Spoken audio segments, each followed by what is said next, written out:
So what was the question again? Oh, why is it called the traffic jam? Well, you know, the reason is, it's because I have two really cool cars. Seriously cool cars. And I love drifting, racing, because I am fast and slick, and plus I like to create a bit of traffic jam myself with a whole lot of great music. Bulumnaka, my name is Real, your host and DJ, right here on the Today FM Traffic Jam every weekday from 3 p.m. to 7. Right here on Today FM, today's hit music.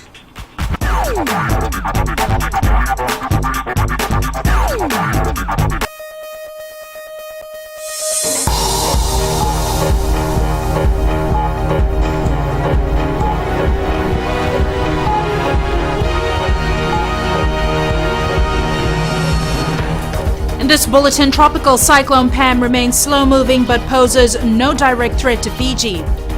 Authorities believe they've done everything they can to prepare for the cyclone. And residents in the north take heed of cyclone warning.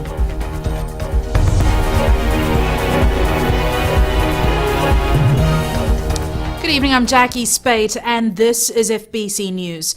Severe tropical cyclone Pam will intensify into a superstorm, a Category 5 cyclone over the next 18 hours.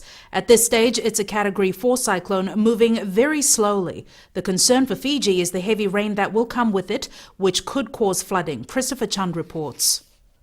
Cyclone Pam is turning into one of the worst hurricanes to hit the region in recent years. Vanuatu is already bracing for the worst.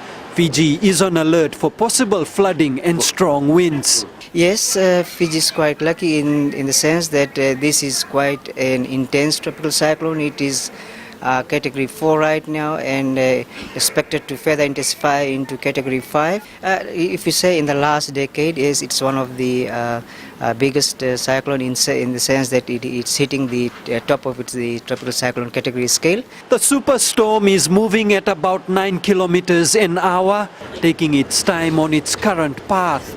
The public has been advised to be prepared, even though we are at a safe distance from Mother Nature's fury. The major concern is the strong winds associated with the tropical cyclone Pam, as well as the rain that is going to come along our way.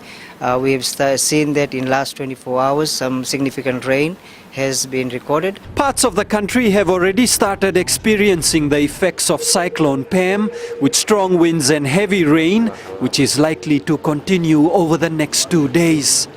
Over the course of the last 24 hours, we've been receiving a lot of significant rainfall. Lakemba, since midday yesterday till 8 a.m. this morning, has received 167 mils of rainfall over the last 18 hours. So reports are also coming in from observations in Sawerara of 20 km per hour, 20 knot winds being experienced. That's equivalent to 45 km per hour winds that they're experiencing right now. Cyclone Pam is now likely to be parallel to Fiji by tomorrow afternoon or on Saturday, depending on the speed at which it's traveling. At this stage, it's moving at around 9 kilometers an hour. Even though there is no direct threat, people are being advised to take precautions as heavy rain will cause floods. Christopher Chand, FBC News. All schools will be closed tomorrow. A statement issued from the Education Ministry this afternoon says safety of students and teachers is paramount. The Education Minister, Dr. Mahendra Reddy, says he had a meeting with the DISMAC team and has directed all schools to close tomorrow. He says circulars have been sent to schools since the beginning of the week to secure infrastructure and move movable items to higher ground. Reddy says DISMAC is in operation mode and will be providing progressive feedback on the situations they face. Authorities believe they've done everything they can in preparation for Tropical Cyclone Pam. The second meeting of the National Disaster Council looked at our state of preparedness and response plans. Ellen Stolz has the story. This will be our last meeting. All government agencies at the national briefing have assured that they have made all the necessary preparations for Tropical Cyclone Pam. The country is ready. But the thing is, there are times that we are negligent in our duties, in the way we do things. And for that, we would still caution the public and caution the community with regards to the event that is in front of us now. Minister for Natural Disaster Management, Inia Seriratu, has commended the efforts of the various agencies and, having returned from the Western Division, says there is movement of resources and manpower. We have been shifting from reaction to prevention, and most of the agencies are well aware of that. As consistent with government statement, disaster risk management is a collective responsibility. Of course, government is responsible, but that is a shared responsibility. And we need a whole of government, whole of sector, whole of community approach. And that is what we are seeing at this stage, and we are indeed encouraged. Agencies present at the briefing included a number of ministries in the government, the Red Cross, police and military, and those in charge of infrastructure and utilities. The minister added that it's vital for people to understand that this cyclone shouldn't bring the country to a halt. And of course, most importantly for us is to continue with normal activities. That's important for our economy, and that needs to be emphasized. Let's continue to have normal operations until the situation dictates that we cease. And of course, after that, it's the quick recovery as well. The National Disaster Council will continue to meet and coordinate responses to Tropical Cyclone Pam. Ellen Stalls, FBC News. And now we cross live to Maggie Boyle, who is at the National Disaster Management Office. Maggie, what is the latest at NDMO?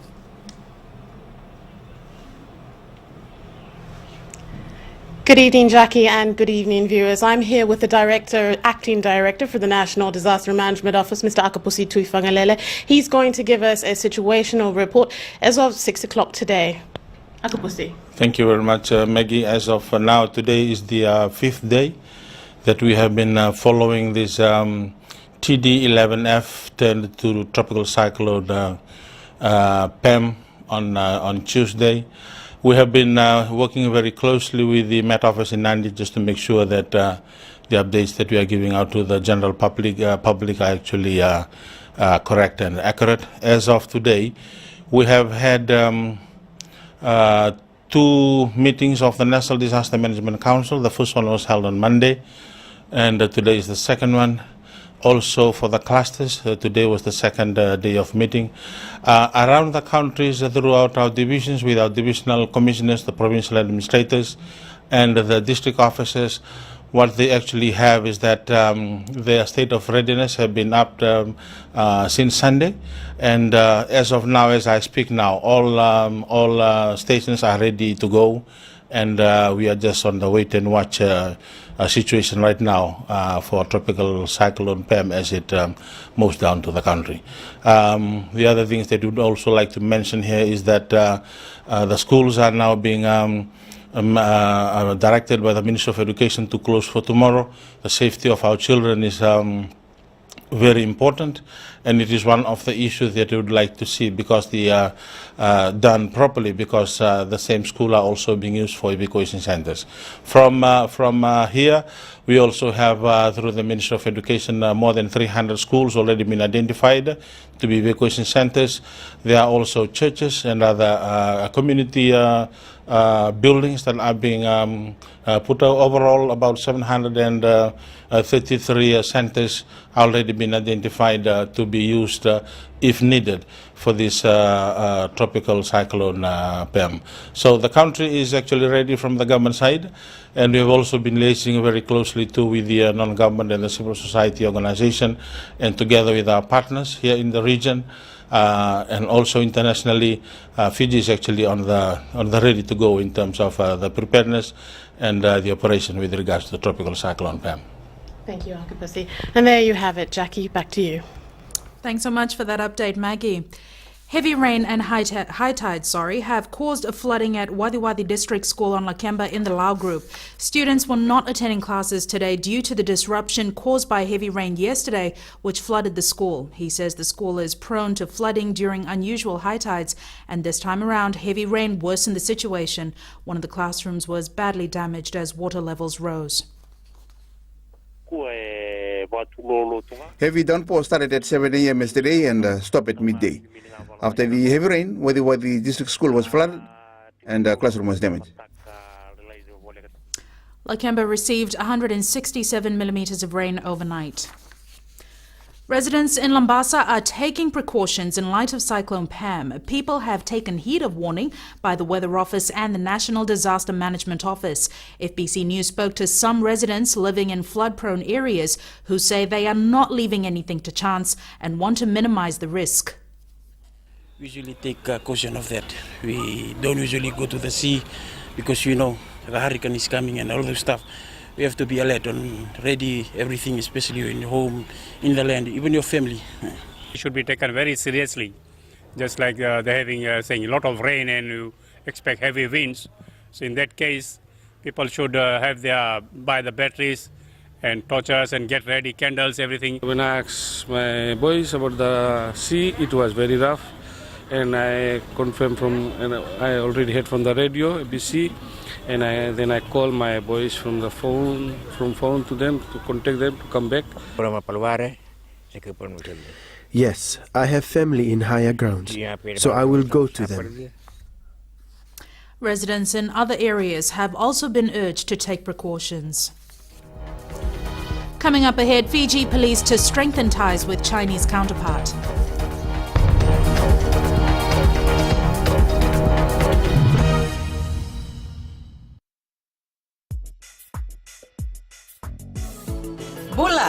Bula FM nambandua na sera ni wasi ningauna ni batara ni sibiti kubekianda na diwa ena tini na miniti na maipa kuriti ora bengrabe na nonta ngonongo kanda na dabati kwani na rona kaloko ena kavende ndeba buli na tegwa limu ni mai dabati kuna wani matakabo na limu sarati kuna bisere talioni na namaka ndo batati kumekine na kena ndauro ngodi kanamaki Bula binaka Ayo salamilawa do bataki ya wana batara na wani vio na kaloko moni tiki na barumbuka ena Bula FM nambandua ena sera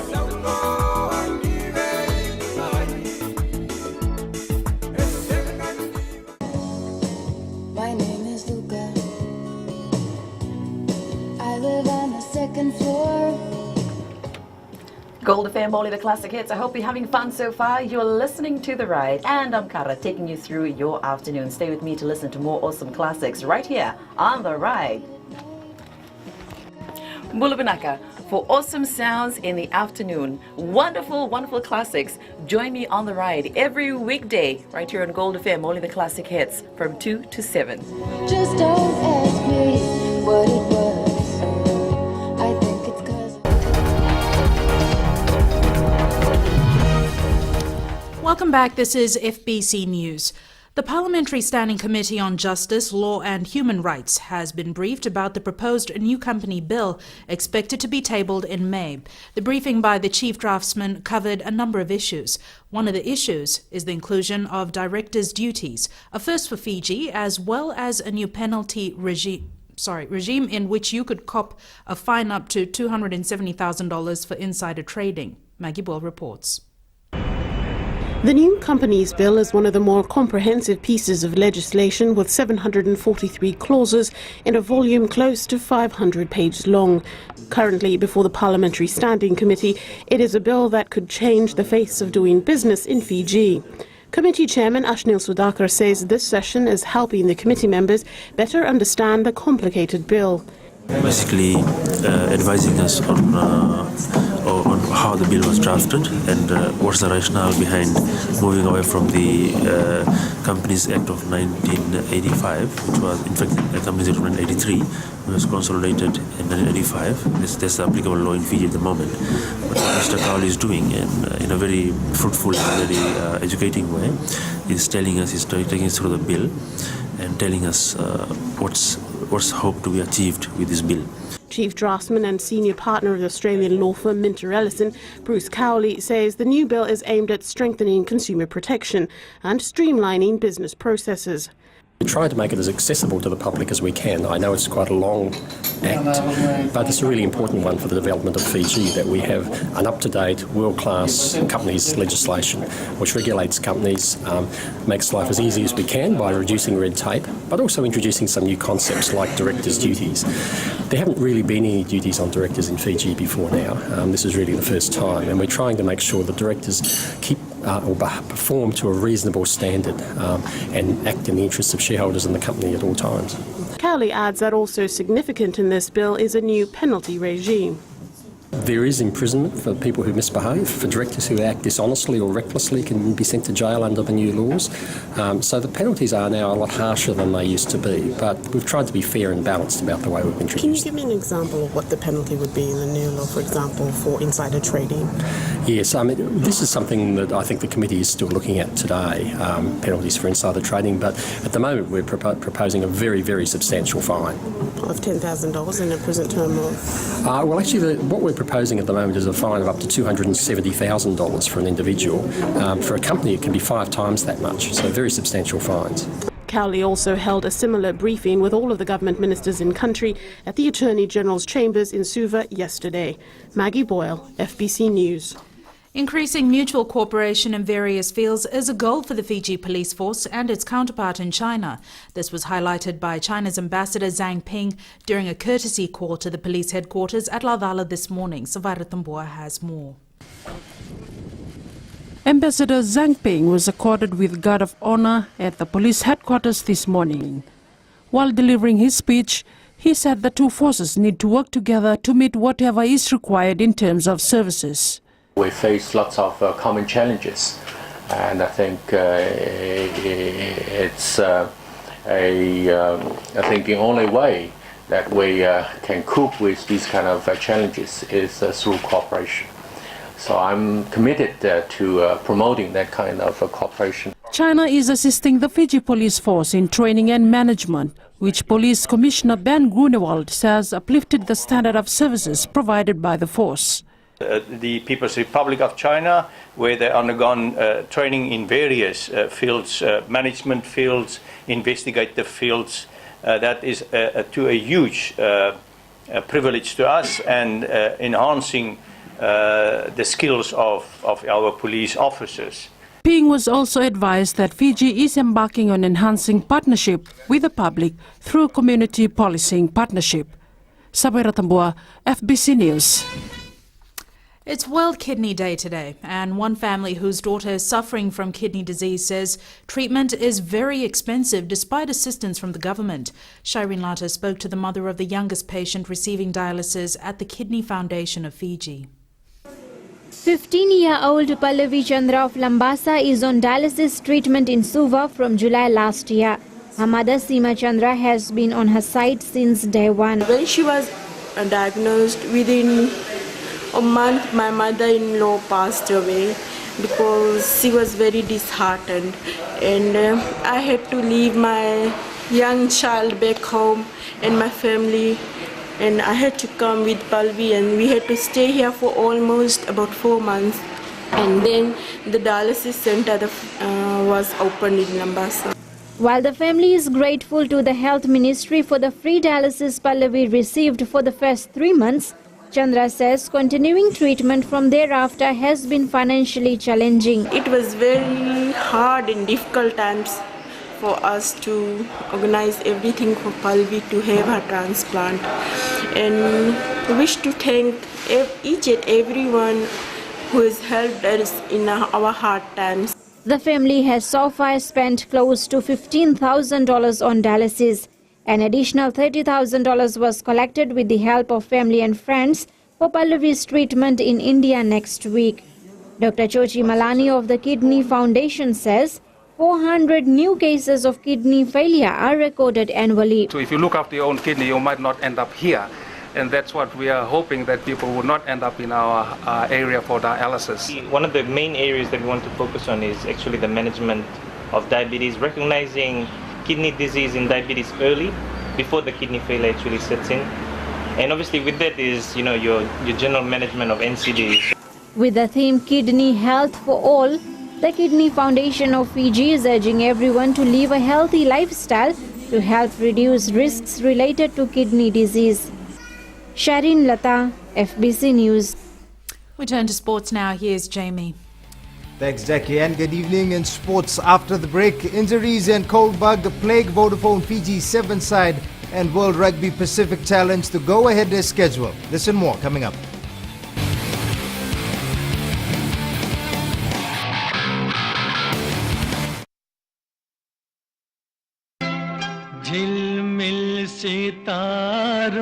घर संसार में आपका स्वागत है। आपका अपना छोटा सा स्वर, जहाँ प्यार भरे रिश्ते पलते हैं, जहाँ हेल्थी रहने की सलाह दी जाती है, जहाँ हम आपको और भी सुंदर बनाते हैं और जहाँ स्वाद की सौगात भी है। नमस्कार, मैं हूँ पल्लवी। सोमवार से शुक्रवार 9 से 12 तक रेडियो फीजी 2 देश की धड़कन पर घर संसार में शामिल रहिए मेरे साथ। ऐसा सुंदर सपना अपना।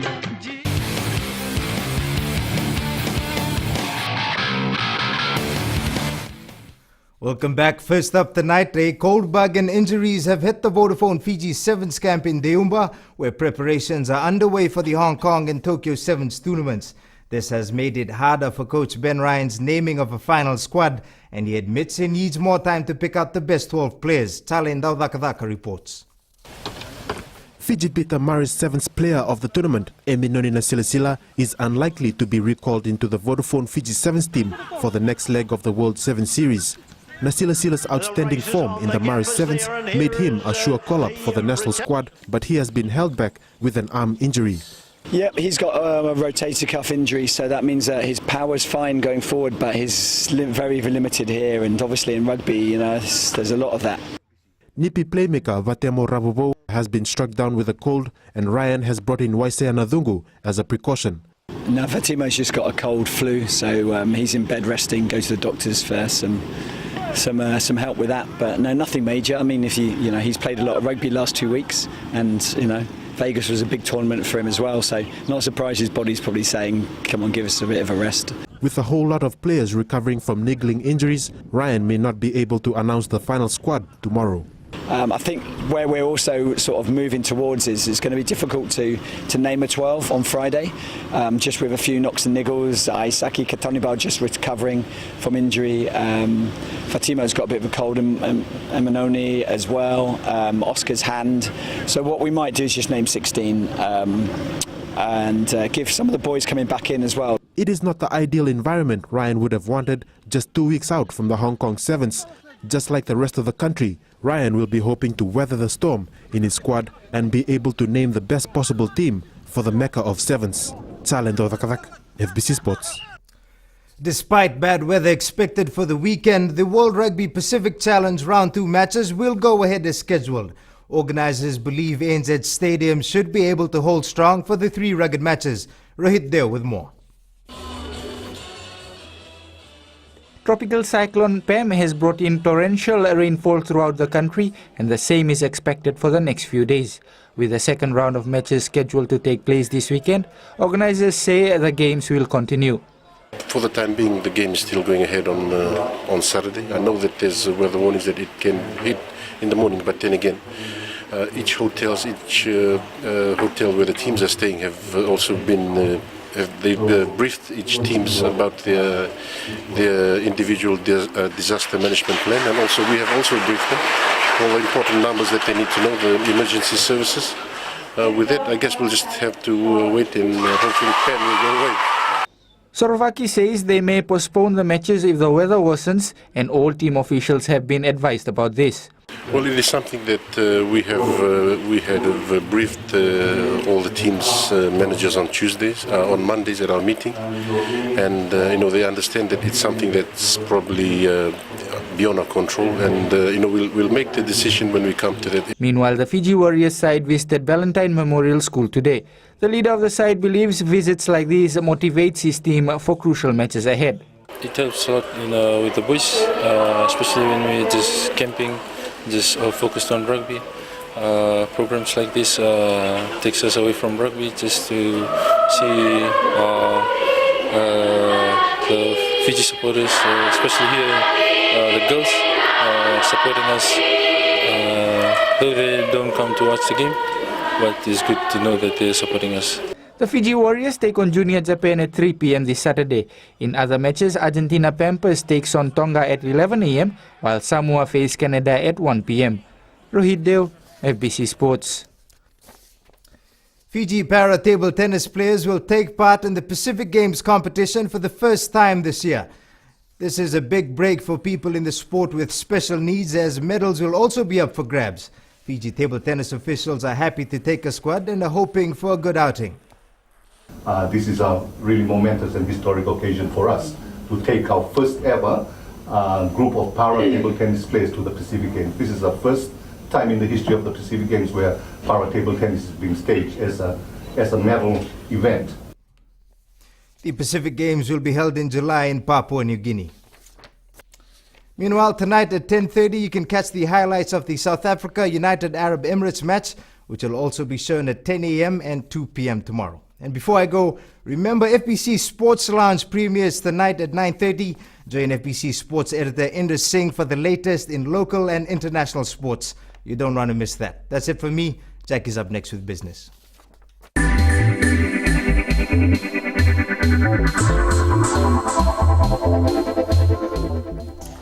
The live cinemas at the RB Jet Point complex in Nadi have been closed until further notice.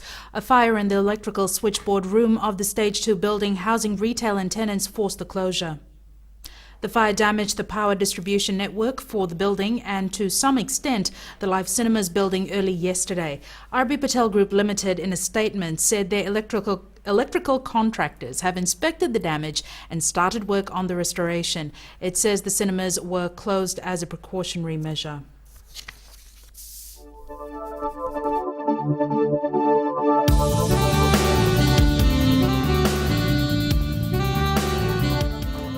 Overcast and cloudy conditions with occasional showers were experienced over the country today. Severe tropical cyclone Pam center is at Category 4 was analyzed near 169.9 east, or about 830 kilometers west-northwest of Nadi at 3 p.m. today. It is moving south-southeast at 9 kilometers an hour and is expected to lie about 790 kilometers west of Nadi midnight tomorrow. Cooler conditions were experienced as maximum temperatures reached 29 degrees in Lambasa and Lautoka. Lambasa was slightly higher at 31 degrees. Forecast to midnight tomorrow, strong northerly winds with average speeds of 45 to 60 kilometers an hour with momentary gusts to 80 kilometers an hour over the western half of Itilevu, the Yasawa and Mamanutha groups, Vanuatu, Taveuni and nearby smaller islands.